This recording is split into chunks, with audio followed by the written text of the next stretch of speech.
하나님께서 오늘 육부 예배에 주실 말씀은 이사야 43장 7절에서 13절까지 말씀입니다. 우리 한 절 한 절 우리 번갈아 가면서 읽도록 하겠습니다. 물은 내 이름으로 일컫는 자 곧 내가 내 영광을 위하여 창조한 자를 오게 하라. 그들을 내가 지었고 만들었느니라.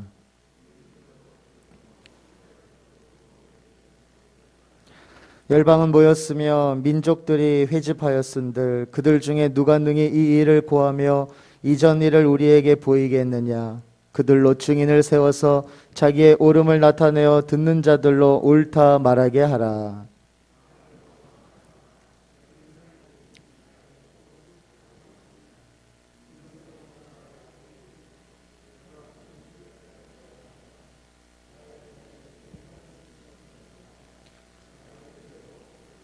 나 곧 나는 여호와라. 나 외에 구원자가 없느니라.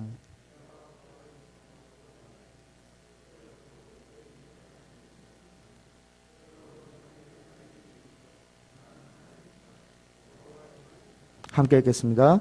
과연 태초로부터 나는 그니 내 손에서 능히 건질 자가 없도다. 내가 행하리니 누가 막으리요. 아멘. 우리 영상 하나를 더 보겠습니다. 우리 한홍헤어 대표에 대한 영상을 보시고 말씀을 듣도록 하겠습니다.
기도하지 않으면은 네.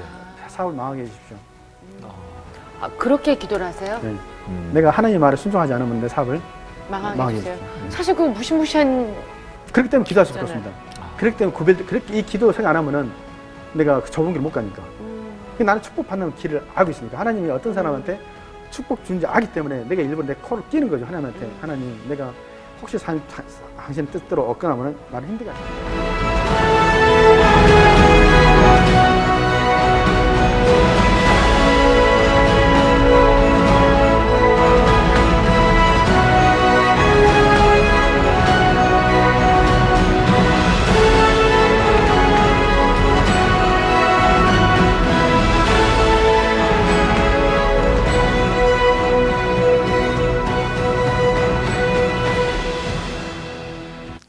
이사야 43장 7절에서 13절의 말씀으로 관찰하시는 하나님 중심적 신앙이라는 제목으로 은혜를 나누고자 합니다.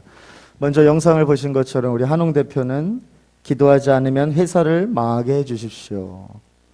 정말 어떻게 보면 끔찍한 기도를 하지만 그렇기 때문에 기도할 수밖에 없다고 고백합니다. 또한 죄를 지을 수밖에 없는 연약한 우리지만 순간순간 우리의 삶을 점검하며 우리가 누리는 모든 것이 하나님께로 나온 것을 잊지 않고 기억하여 우리의 삶을 이끌어 나가시는 하나님을 언제나 경외하며 경험하는 저와 여러분이 다 되시기를 주님의 이름으로 축복합니다. 피카소를 아십니까? 피카소, 천재 화가입니다. 천재 화가는 괜히 나오는 것이 아니라고 합니다. 피카소가 천재 화가가 될 수 있었던 것은 관찰의 힘이었다고 합니다. 피카소는 15살까지 비둘기의 발만을 관찰하며 그림을 확장시켜서 천재 화가가 되었다고 합니다. 레오나르도 다빈치를 아십니까? 레오나르도 다빈치는 관찰이 전부다. 눈으로 볼 수 있는 것에서 시작해라. 그리고 눈으로 발견할 수 있는 것에서 배워라고 말했다고 합니다. 우리가 뭔가를 신경 써서 보는 것 같아도 숨을 고르고 가만히 관찰하는 것이 참으로 어렵습니다. 그런데 전문가들은 보고만 있다고 관찰력이 늘지 않는다고 합니다. 관찰은 마음의 눈으로 볼 때 발전하는 영역이라고 합니다. 한 시인이 중학교 딸에게 이렇게 말했다고 합니다. 딸, 착한 사람도 공부 잘하는 사람도 좋지만 관찰을 잘하는 사람이 되면 좋겠어. 가을엔 들녘의 색깔이 어떻게 변하는지, 창가의 양파는 어떻게 뿌리를 내리는지, 사람들은 언제 웃고 우는지를, 혹시나 학교에 가면 우울해 보이는 친구가 있으면 매점에서 젤리라도 하나 사주면 좋겠어. 마음의 눈으로 보는 관찰이 관심이고 사랑입니다. 지식을 얻으려면 공부를 해야 하고 지혜를 얻으려면 관찰을 해야 한다는 말처럼 나의 마음의 눈이 오직 나의 몸 하나만이 아닌 다른 이들을 위한 눈을 향하면 좋겠습니다. 특별히 한 영혼이 꼭 보이면 좋겠습니다. 그런데요, 사실 우리는 이런 관찰, 관심과 사랑을 매일 받고 있습니다. 바로 주님으로부터 말입니다. 우리 한 절씩 번갈아 가며 시편 139편 1절에서 10절을 읽도록 하겠습니다. 여호와여, 주께서 나를 감찰하시고 아셨나이다.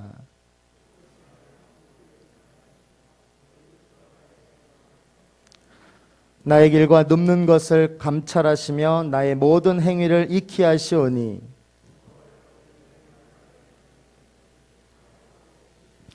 주께서 나의 전우를 들으시며 내게 안수하셨나이다.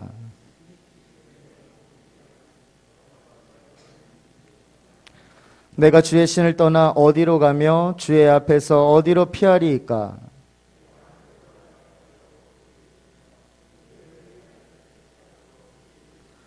내가 새벽 날개를 치며 바다 끝에 가서 거할지라도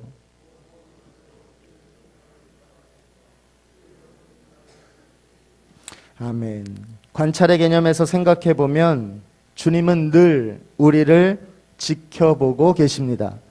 정말 계속 보고 계십니다.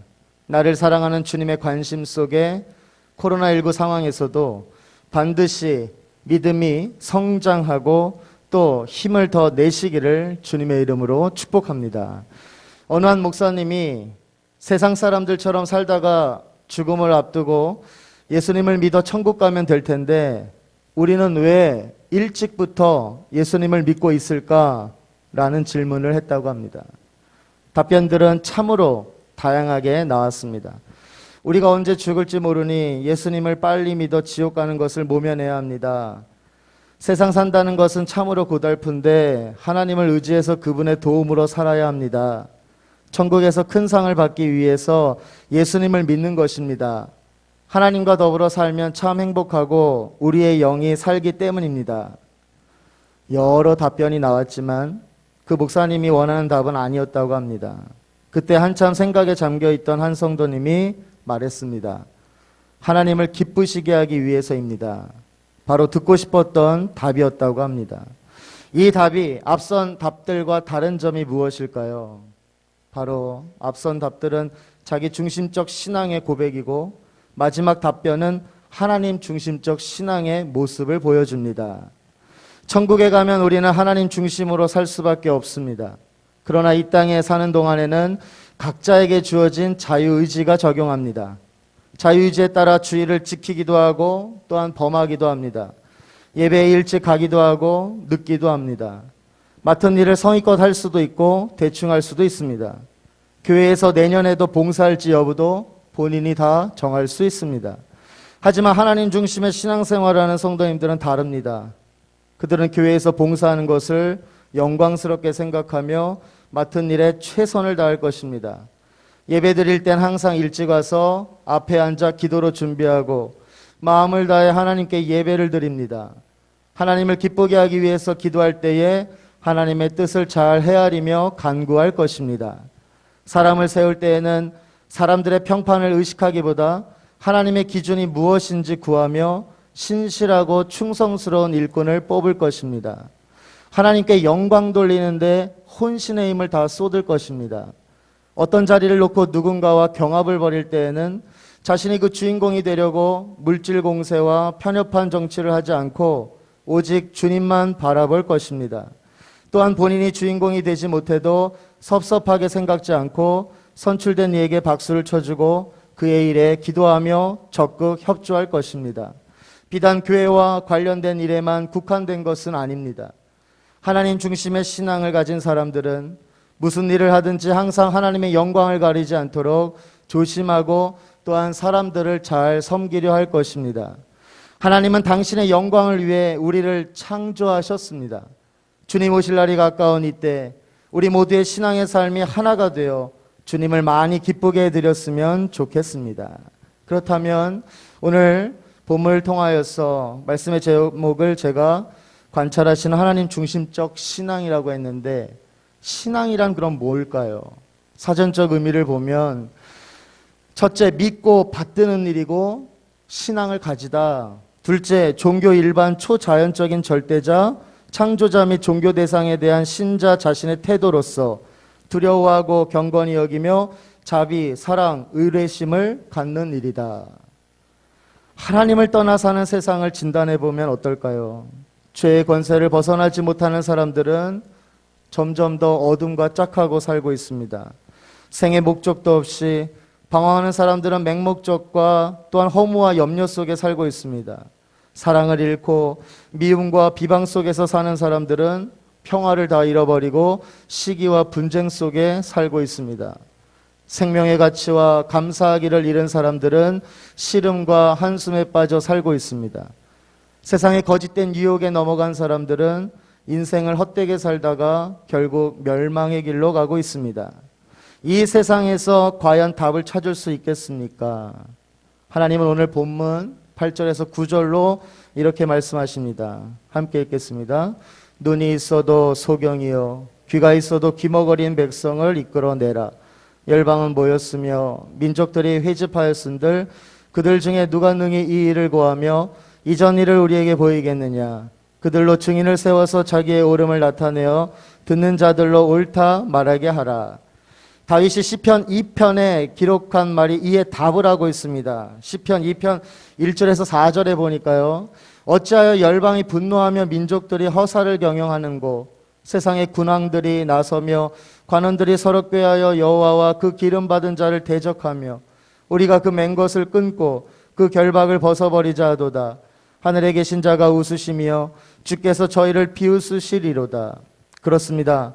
우리는 이와 같은 세상을 알아야만 합니다. 그렇기 때문에 이 세상에 가장 중요한 사건이 일어났죠. 그것은 다름 아닌 하나님이 베풀어 주신 구원입니다. 인간은 짐승과 달리 구원받아야 할 존재입니다. 짐승에게는 하나님이 믿음을 허락하지 않고 또한 요구하지도 않습니다.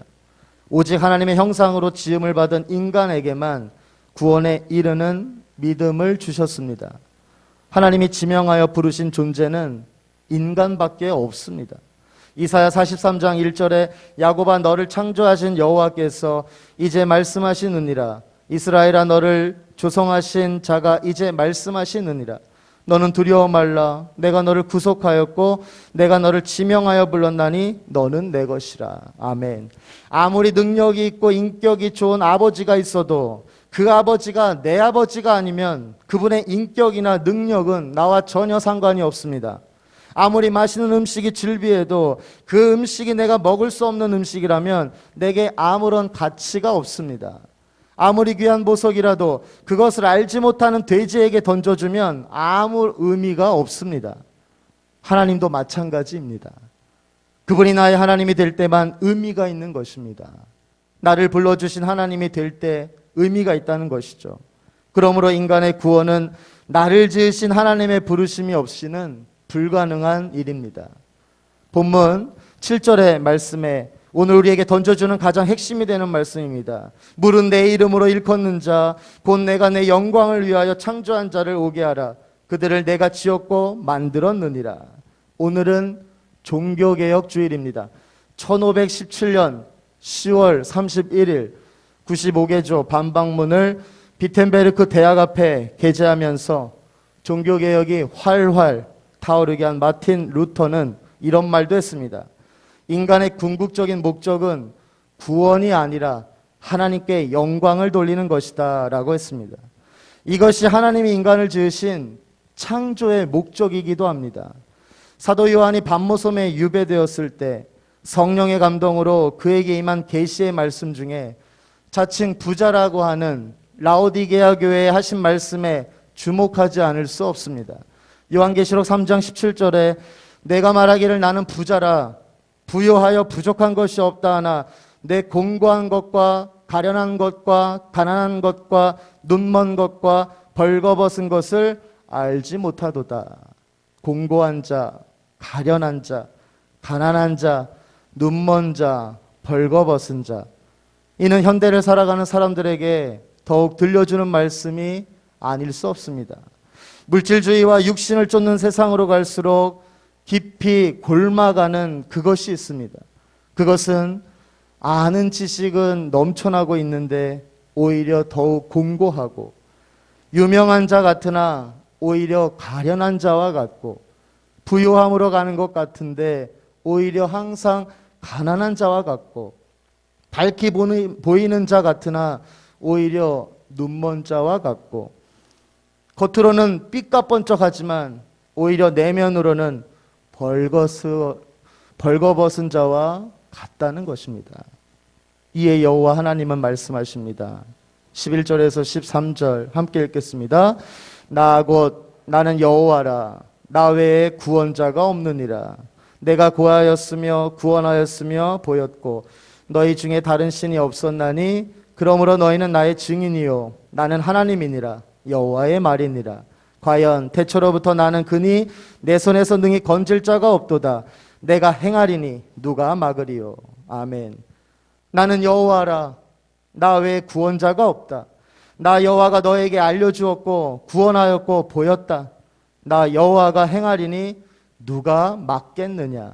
이 말씀은 이사야서에서 반복하여 전하고 있습니다. 이사야서 44장과 45장에도 이스라엘의 왕인 여호와, 이스라엘의 구속자인 만군의 여호와가 말하노라. 나는 처음이요 나는 마지막이라 나 외에 다른 신이 없느니라. 땅 끝에 모든 백성아 나를 앙망하라. 그리하면 구원을 얻으리라. 나는 하나님이라 다른 이가 없음이니라. 우리는 유일한 유일신 여호와 하나님의 자녀입니다. 저와 여러분은 세상에서 그 누구보다도 복된 자임을 우리가 믿어야 하겠습니다. 이 세상을 구원하실 수 있는 오직 한 분 여호와 하나님께서 우리를 지명해서 불러내셔서 구원을 받게 하신 이 놀라운 은혜와 사랑을 우리는 기억하고 지금도 관찰하시는 하나님께 우리가 하나님의 그 사랑에 감사하며 하나님 중심적 신앙으로 나아간다면 우리의 앞길에 어떠한 코로나보다도 더 큰 우리가 감당할 수 없는 전염병이 있을지라도 우리는 하나님의 영광을 위해서 하나님의 말씀을 순종하며 살아갈 수 있을 것입니다. 우리가 이 세상에 사는 이유가 무엇입니까? 하나는 구원받은 하나님의 자녀로 사는 것입니다. 또 하나는 나로 인해 다른 사람이 하나님을 알게 하기 위해서 사는 것입니다. 본문 10절 말씀, 나 여호와가 말하노라 너희는 나의 증인 나의 종으로 택함을 입었나니 이는 너희로 나를 알고 믿으며 내가 그인 줄 깨닫게 함이라. 나의 전에 지음을 받은 신이 없었느니라. 나의 후에도 없으리라. 하나님께서 나를 택하심으로 하나님을 알게 하셨고 하나님을 믿게 하셨고 하나님의 은혜를 깨닫게 하셨습니다. 이제는 내가 나를 드러내는 나의 증인으로 살라는 것입니다. 정채봉 작가의 처음의 마음으로 돌아가라, 거기에 이런 이야기가 있습니다. 세탁소에 갓 들어온 새 옷걸이한테 헌 옷걸이가 한마디 했다고 합니다. 너는 옷걸이라는 사실을 한시도 잊지 말길 바란다. 이에 새 옷걸이가 묻습니다. 왜 옷걸이라는 것을 그렇게 강조하시는지요? 왜냐하면 잠깐씩 입혀지는 옷이 자기의 신분인 양 교만해지는 옷걸이들을 그동안 많이 보았기 때문이다. 우리는 그리스도로 옷 입은 자입니다. 로마서 13장 14절 함께 읽겠습니다. 오직 주 예수 그리스도로 옷 입고 정욕을 위하여 육신의 일을 도모하지 말라. 우리는 우리에게 은혜로 입혀주신 하나님의 그 귀한 영광에 늘 감사해야 하겠습니다. 겸손히 주님의 옷걸이가 되어서 주님이 입혀주신 삶을 증거하고 또한 전파하는 삶이 되어야 하겠습니다. 곧 하나님이 지으시고 지명하여 불러내신 삶을 살아가는 것이 우리의 본분이요 축복이요 영광인 것입니다. 구원의 은총을 먼저 입고 먼저 깨달은 자는 구원의 길로 우리를 인도하시는 분이 오직 하나님뿐이시라는 사실을 증언하며 나아가야 합니다. 나는 여호와라 나 외에 구원자가 없느니라는 하나님의 말씀 앞에서 인간적인 능력과 모든 자랑을 다 내려놓고 하나님만을 높이고 찬양하는 복된 삶을 살아야 하겠습니다. 복음의 유일성이 위협받는 이 시대에 복음 전파, 영혼 구원, 주님의 증인으로서의 삶을 살아가시는 저와 여러분이 다 되시기를 주님의 이름으로 축원합니다.